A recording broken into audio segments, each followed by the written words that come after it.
All right, so welcome back to the Now Morning Show. This morning we already spoke to Professor Brian Copeland and discussing, education at University of the West Indies, and we're going to continue the conversation on education in 2020. And Carrie, I think I'm going to throw this one across to you. Well, thank you very much, my friend. Here to discuss education in 2020 and to promote an upcoming event via Facebook is Leanne Pei, secondary school teacher and director, 21st Century Educators.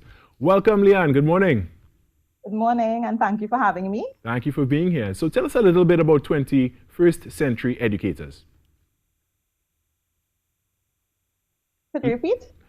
Tell us a little bit about 21st Century Educators. Yes. So 21st Century Educators is actually a professional learning hub of resources for teachers, and it's carefully curated resources. It was actually started in February 2019. After having conducted some workshops, and teachers, we realized the one-day workshops were great, but they needed a place where they could come and get extra resources that were very practical and hands-on, and so it was started last year, 2019. So what are some of the resources that you see there was a need for that were not previously available to them, that you address via this forum? Yes. So I was looking at, social media is used a lot, and why not use it for professional development? It allowed for teachers to be able to go online when they wanted and to select the resources that they needed at that time. Because, the workshops would be just for a period of time, and sometimes they wouldn't have that extra support. So it was really to provide a place of support for my colleagues. And well, as I mentioned, it started 2019. And although it was initially set up for Trinidad and Tobago, it has gone global. So we have participants worldwide. We have approximately 15,000 persons who now follow the page. Congratulations. So tell us about the workshops. What are some of the topics that these workshops cover? So our initial focus was ICT in education, how to use technology effectively in the classroom. And then we branched off into looking at foreign languages specifically because I teach foreign languages. And then we started looking at different research. So we would have done workshops on Generation Z. We would have done several of them locally, and we also did 2 internationally as well. And apart from the workshops, we actually started last November looking at webinars. And we have actually done several webinars and Facebook Lives because we realized it was a different outlet. People were at home, so they didn't have to leave their home, and they were able to still participate and benefit from the sessions. And that was started last November and has continued up to this point. And, considering the current climate, you have taken advantage of the online forum for this. So tell us a little bit why this forum is so impactful at this time.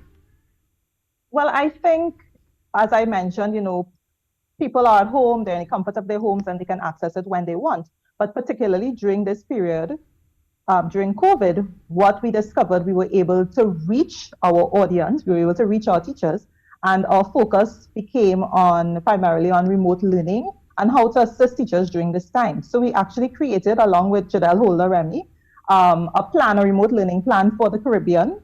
And we also would have looked at how to engage students from the primary and secondary school level, actually creating materials, curating materials, and having live sessions to actually show teachers how to engage students during this time.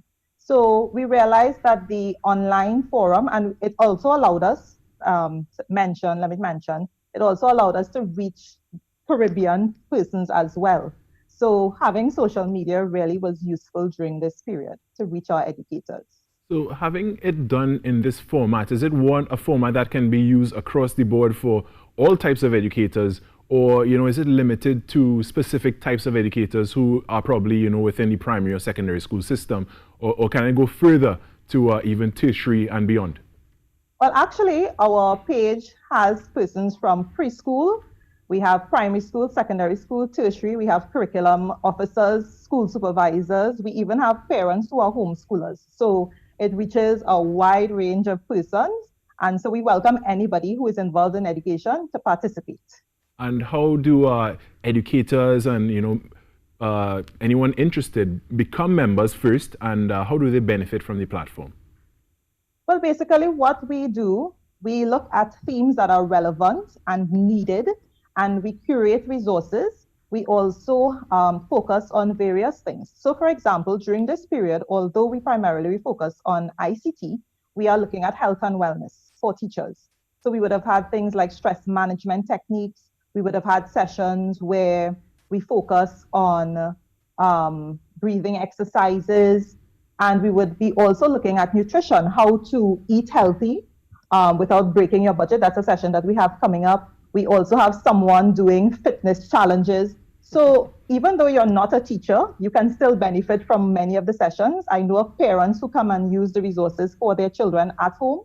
So as I said, once you are an educator does not necessarily mean that you're in a specific institution. Once you're an educator, you can feel free to follow the page and use the resources. All right. And, you know, it's a forum or a group where a lot of educators / teachers would join together. You know, it is within a teacher's nature to teach. So are there ways in which, you know, the teachers and educators can actually contribute to the experience and get a little more hands-on when it comes to, you know, even putting things across to others in the group? Yes. So what we have a Facebook page, and then we have another group, a separate group, where teachers can contribute there, as well as people can feel free to send messages. So we have had in the past where we did teacher features featuring best practices of teachers to share that knowledge.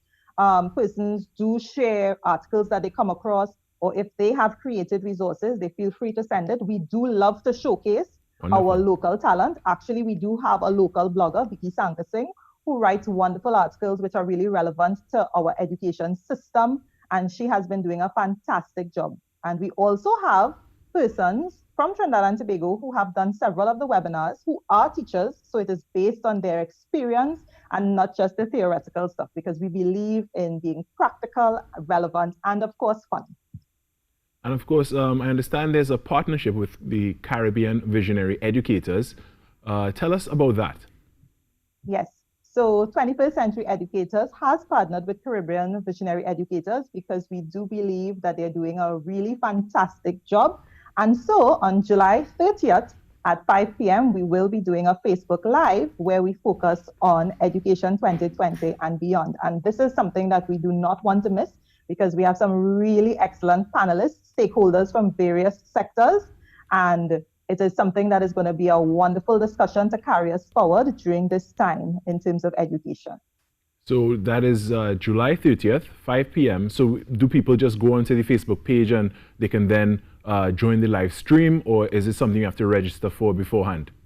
So we actually have two ways. We will be producing the event at the end of today. You can look out for it on 21st Century Educators, and you can join us via Zoom, but you can also join us via Facebook Live. So via Zoom and via Facebook Live. So there's more than one means by which to join into this exciting forums. And how can persons get more information if they're an educator and they want to get involved, or if they are maybe a student or a parent and they want to get involved as well? So you can look at us on 21st Century Educators. You can send us a message. We also have an email address, which is admin@21stcenturyeducators.net. That would be 21, the figures, 21stcenturyeducators.net. But if you go on to the Facebook page, 21st Century Educators, you can send us a message there as well, and we will get back to you. You can also go on Caribbean Visionary Educators Facebook site, and we can also message you there as well. All right, and after this Facebook Live event on the 30th, what else can we expect? Yes, the 30th of July at 5 p.m. And we're looking forward. We want you to come with all your questions and your comments, because it is my question was, going to be an how we are going to approach education during this COVID period as well as after. All right, Leon, I think Carrie's mic is giving some trouble, so I wanna jump in and ask, you know, what are the plans for 21st Century Educators after this Facebook Live? What's the next step? Well, we actually have quite a number of sessions coming up. We have a session with Genially, which is a company based in Spain, and they will actually be coming to talk to us about how to create distance learning materials.